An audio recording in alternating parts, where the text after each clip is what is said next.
আজ থেকে ৬৯ বছর আগে মাতৃভাষায় কথা বলার অধিকার আদায়ে রক্তে ভিজেছিল বাংলার উত্তপ্ত রাজপথ। ১৯৫২ সালের ২১শে ফেব্রুয়ারি ভাষা আন্দোলনের অগ্রভাগে প্রাণ দিয়েছিলেন সালাম, বরকত, রফিক, শফিক, জব্বার। তাদের স্মরণে লেখা হয়েছিল কালজয়ী এক গান। গানটির শিরোনাম ছিল ২১শে ফেব্রুয়ারি। এই হৃদয় মথিত অমর গানটি সৃষ্টির নেপথ্যের গল্প জানাচ্ছেন শাশ্বত মেহেদী।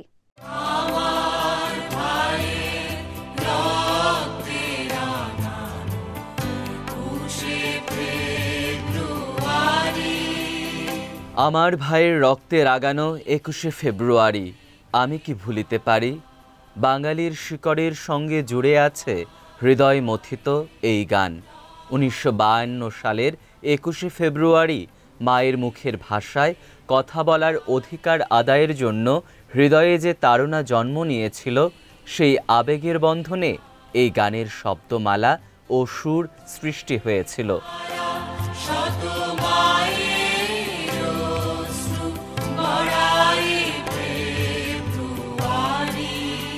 শব্দ আর সুরের ছায়াতলে প্রতিটি আত্মচিৎকার এই গানেই আবদ্ধ হয়েছিল।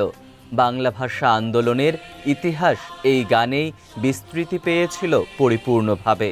২১শে ফেব্রুয়ারি নিয়ে সারা দেশে যত সাংস্কৃতিক অনুষ্ঠান হয়, তার কোনোটিই এই গানটিকে বাদ দিয়ে ভাবা যায় না।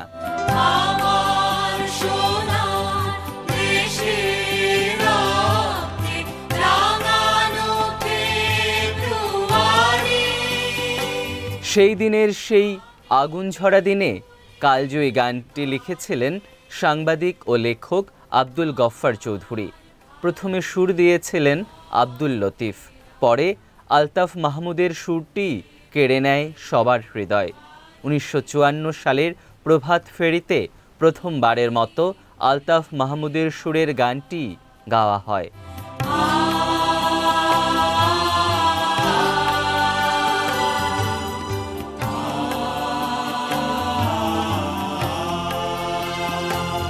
বায়ান্নর ভাষা আন্দোলনে শহীদদের স্মৃতি বিজড়িত অমর ২১শে ফেব্রুয়ারির গানটি শুরুতে লেখা হয়েছিল কবিতা হিসেবে।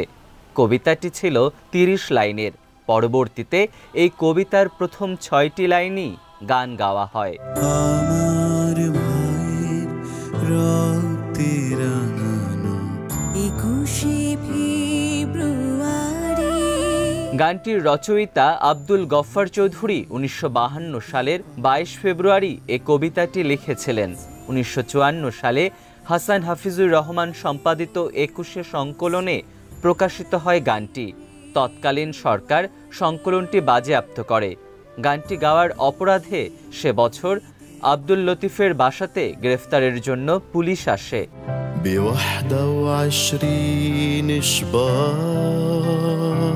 সে সময়কার একজন নামকরা সুরকার এবং বাংলাদেশের স্বাধীনতা যুদ্ধের এক বীর মুক্তিযোদ্ধা আলতাফ মাহমুদ পরবর্তী সময়ে গানটিতে পুনরায় সুরারোপ করেন।